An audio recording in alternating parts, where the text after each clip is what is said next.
দেখুন, এবারের বিষয়টা প্রতীক, কিন্তু ব্যাপারটা মোটেই প্রতীকই নয়। এর সঙ্গে জড়িয়ে আছে অনেক কিছু। অধিকাংশ মানুষ তো প্রতীক দেখেই ভোট দেন, আর সেই জন্যই তৃণমূলের জোড়াফুল প্রতীক কার কাছে থাকবে সেই নিয়ে টানাপোড়েন নিছক সময়ের অপেক্ষা। এ নিয়ে চূড়ান্ত সিদ্ধান্ত অবশ্যই নেবে নির্বাচন কমিশন, কিন্তু প্রশ্নটা হলো যে এই দড়ি টানাটানিতে ঘাসফুল প্রতীকটা কি আদৌ থাকবে, নাকি ভোটের রাজনীতি থেকে চিরকাল চিরতরে মুছে যাবে? নির্বাচন কমিশনের ভাষায় টেকনিক্যালি এই মুছে যাওয়াটাকে বলা হয় প্রতীক ফ্রিজ হয়ে যাওয়া। আমি এই প্রশ্নটা আজকে তুলছি এই কারণে যে অতীতে ভারতের ইতিহাসে এই রকম একাধিক উদাহরণ আছে। 1977 সালে নির্বাচনে কংগ্রেসে ভরাডুবি হওয়ার পর কংগ্রেস ভাগ হয়ে গেল। ইন্দিরা গান্ধী তৈরি করলেন নতুন দল কংগ্রেস আই। ইন্দিরা নির্বাচন কমিশনের কাছে আবেদন করলেন যে গাই বাছুর প্রতীকটা তাকেই দেয়া হোক, কিন্তু নির্বাচন কমিশন তখন বলল না, এই প্রতীক কংগ্রেসের কোনো গোষ্ঠীকেই দেয়া হবে না। ইন্দিরা গান্ধী শটান চলে গেলেন সুপ্রিম কোর্টে, কিন্তু তারা নির্বাচন কমিশনের সিদ্ধান্তে হস্তক্ষেপ করেনি। অবশেষে 1978 সালের 2রা ফেব্রুয়ারি নির্বাচন কমিশন ইন্দিরা গোষ্ঠীকে officially Indian national Congress I হিসেবে স্বীকৃতি দিল এবং দলের নতুন প্রতীক হলো হাত, কেউ বলেন পাঞ্জা। অর্থাৎ গাই বাছুর প্রতীকের সঙ্গে আর কোনো সম্পর্কই রইল না, গাই বাছুর প্রতীকটারও কোনো অস্তিত্বই রইল না, ফ্রিজ হয়ে গেল। এখন তৃণমূলে জোড়াফুল প্রতীকের হাল কি সেই রকম হতে পারে, নাকি মহারাষ্ট্রে যেভাবে ঠাকরে পরিবারের হাত থেকে শিবসেনা নামটা এবং তাদের নির্বাচনী প্রতীক ওই তীরধনুক এখন একনাথ শিন্ডের হাতে চলে গেছে? যেমন জলের প্রতিষ্ঠাতা ছিলেন শরদ পাওয়ার, তার কাছ থেকে এনসিপি নামটা এবং ঘড়ি চিহ্নটা তার ভাইপো অজিত পাওয়ারের কাছে চলে গেছিল, সেই রকম মমতা বন্দ্যোপাধ্যায়ের দলের নাম এবং প্রতীক খোয়াতে চলেছেন আগামী দিনে, এবং হয়তো এই সংখ্যাগরিষ্ঠ নেতা তারাই এই প্রতীকের অধিকারী হবেন। এটাও হতে পারে, প্রতীক ফ্রিজ হতে পারে, অথবা কোনো একটি গোষ্ঠী এই প্রতীকের অধিকারী একেবারে ইসি শিলমোহর দিয়ে হতে পারেন।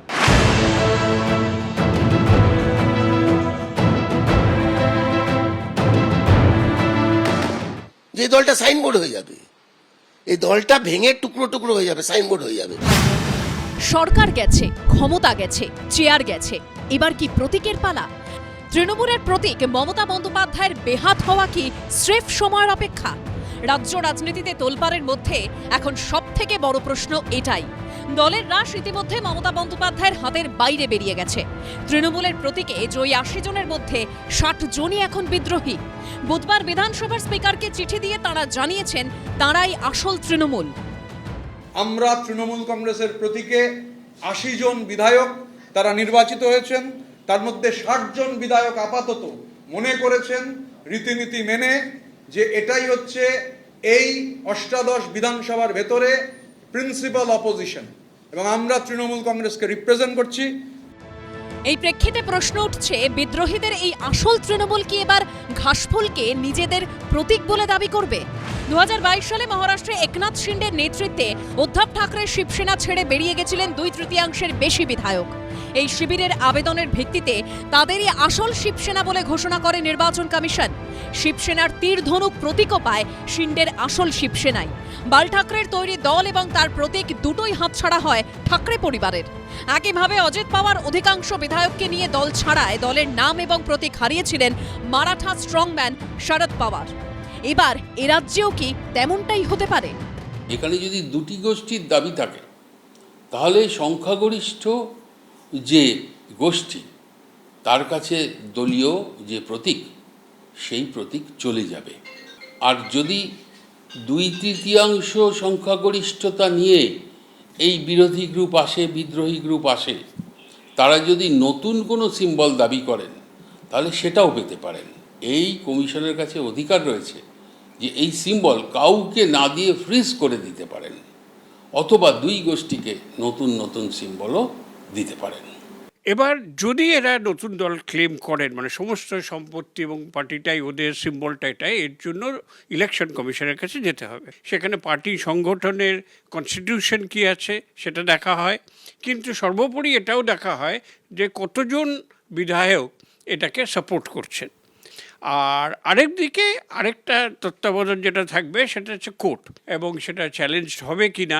সুতরাং একটা লিগ্যাল ব্যাটেলের মধ্যে দিয়ে যেটা যাবে এ বিষয়ে আমার কোনো সন্দেহ নেই।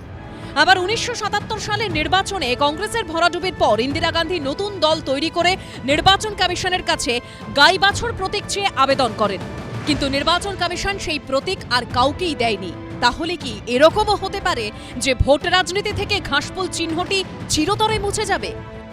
মাননীয় স্পিকার যদি তাদেরকে রেকগনিশন দিয়ে দেয় as a leader of the opposition, এবং তারা যদি ইলেকশন কমিশনকে তাদের দাবিপত্র প্লেস করে দেখিয়ে দিতে পারে যে ম্যাক্সিমাম এমএলএস আজ তাদের সাথে আছে, আলটিমেটলি যদি এটা দেখিয়ে দেওয়া যায় তাহলে কিন্তু সিম্বলটা কিন্তু এরাই পাবে।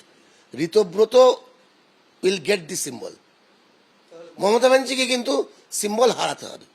প্রতীক চিহ্ন জোড়াফুল কিন্তু আর মমতা বন্দ্যোপাধ্যায়ের থাকবে না, এটা আমি বলে দিতে পারি। মমতা বন্দ্যোপাধ্যায় ও অভিষেক বন্দ্যোপাধ্যায়ের রাজনৈতিক ভবিষ্যৎ নিয়ে এখন জোর জল্পনা, আর সেই সঙ্গে জোড়াফুল প্রতীকের ভবিষ্যৎ নিয়েও প্রশ্নের শেষ নেই। সন্দীপ সরকার ও সৌভিক মজুমদারের রিপোর্ট, এবিপি আনন্দ। আমার পরের বক্তা রবীন্দ্রনাথ ভট্টাচার্যের কি মনে হয়? দেখুন, এই মুহূর্তে তো বলা সম্ভব নয় ইলেকশন কমিশন কি করবে, তবে 2022 সালে একনাথ শিন্ডের হাত ধরে যেভাবে মহারাষ্ট্রে তীর্ধনুক চিহ্ন একনাথ শিন্ডের আসল শিবসেনা হিসেবে স্বীকৃত হয়ে গেছিল, যে অবস্থা 42 জন এমপির মধ্যে কজন তার ধর্ণামঞ্চে বসছেন এবং আজকে তো 60 জন বলে দিচ্ছে তারা মমতা বন্দ্যোপাধ্যায়ের সঙ্গে নেই, এটা দেখে পরিষ্কার বোঝা যাচ্ছে যে জোড়াফুল যে প্রতীক চিহ্ন, সেই প্রতীক চিহ্নের অধিকারী আর মমতা বন্দ্যোপাধ্যায় থাকবেন না, এবং ভবিষ্যতে এই প্রতীক চিহ্ন কি করবে নির্বাচন কমিশন, এটাকে ফ্রিজ করে দেবেন নাকি এটা এদেরকে দিয়ে দেবেন সেটা তাদের ব্যাপার। কিন্তু এটা হওয়ার ছিল। একনাথ শিন্ডের সঙ্গে একটা তফাৎ আছে অবশ্য, একনাথ শিন্ডের সঙ্গে তফাৎটা এই জায়গাটাই তফাৎ যে একনাথ শিন্ডের ওখানে বিজেপি গভর্নিং পজিশনে ছিল না, এখানে মাইনরিটি গভর্নমেন্ট ছিল এবং তাদের সাপোর্টের কোনো প্রয়োজন ছিল না, এবং সে সরকারের সঙ্গে জোটও হয়নি। এই যে কথায় হচ্ছে না এখন যে মহারাষ্ট্র মডেল বা একনাথ শিন্ডে মডেল, এটা সম্পূর্ণ ভুল। তার কারণ মাইনরিটি গভর্নমেন্ট নয়, শান্তন বাবুরা 208টা সিট পেয়েছেন এখানে, আর 2 হচ্ছে যেখানে তো বিদ্রোহীরা বিরোধী দলে বসছে, তারা সরকারের সঙ্গে জোট করছে। 208টা সিট পেয়ে গেছে বিজেপি, তাদের কিন্তু এদের দরকারও নেই, সুতরাং সেই দিক থেকে মডেলটা একসঙ্গে মেলানোর কোনো জায়গায় নেই, কিন্তু এটা হওয়ার ছিল। দেখুন, মমতা বন্দ্যোপাধ্যায় 2011 সালে এসেছিলেন মতাদর্শহীন ভাবে এসেছিলেন শুধুমাত্র নেতিবাচক ভোটের ভিত্তিতে সিপিআইএমকে পরাজিত করতে। এই পরাজিত করার পরে তার যে দলটা সেটা চূড়ান্ত দুর্নীতির উপর দাঁড়িয়েছিল, অর্থাৎ লুট, সিন্ডিকেট, কাটমানি, ধর্ষণ, চুরি, যত ধরনের দুষ্কর্ম আছে গোটা পশ্চিমবঙ্গকে গত 15 বছর ধরে রসাতলে পাঠিয়েছে তৃণমূল দল। এবং এই সময় তৃণমূল দলের যে কাণ্ডারি সারাক্ষণ মমতা বন্দ্যোপাধ্যায় শুধু এটা দেখেছেন তা নয়, এটাকে সম্পূর্ণভাবে তারা সাপোর্ট করেছেন। বিভিন্ন জায়গায় নির্বাচনের আগে দাঁড়িয়ে তিনি বলছেন, যাকে তিনি বোমা বাঁধছে বলে বলছেন, অর্থাৎ শওকত মোল্লা কোথায় বোমা বাঁধে তিনি জানেন, তাকে বলছেন তাকে সুরক্ষা না দেওয়া হলে তিনি তার নিজের সুরক্ষা দিয়ে দেবেন।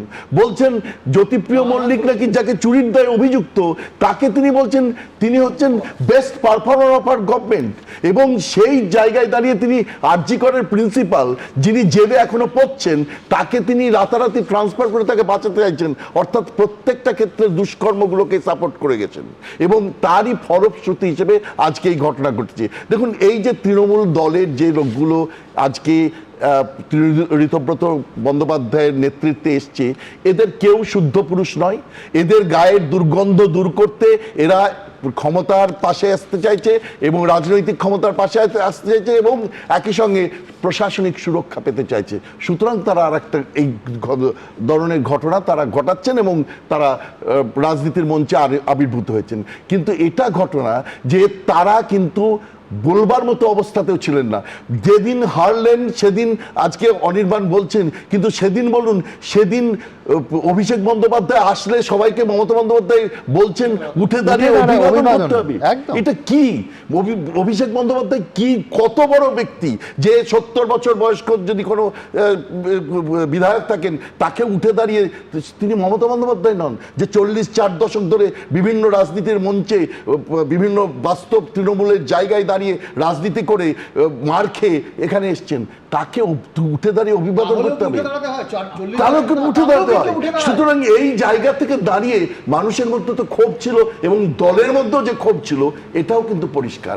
অর্থাৎ একই ধরনের একই সঙ্গে এটা ঘটনা, তাদের গায়ে দুর্গন্ধ তারা দূর করতে চাইছেন, কিন্তু দলের মধ্যে যে গণতন্ত্র ছিল না, একটা স্বৈরতন্ত্র নিয়ে এসেছিলেন, এইটা কিন্তু পরিষ্কার। এখন এই যে ঘটনাটাকে আমি সব শেষ কথাটা একটা বলবো, এতে লাভ কার হচ্ছে? এটাতে কিন্তু বিজেপি সবচেয়ে বেশি লাভবান হবে। তার কারণ ইন্ডি জোটের সবচেয়ে বড় শরিক ছিল মমতা বন্দ্যোপাধ্যায় তৃণমূল দল।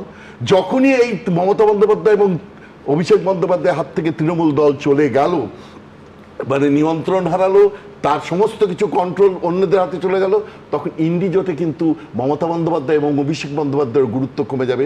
অর্থাৎ দিল্লিতে মমতা বন্দ্যোপাধ্যায়ের গুরুত্ব কিন্তু আর ক্রমশ কমবে এবং আর সেই থাকবেও না আগামী ভবিষ্যতে। এবিপি আনন্দ, এগিয়ে থাকে, এগিয়ে রাখে।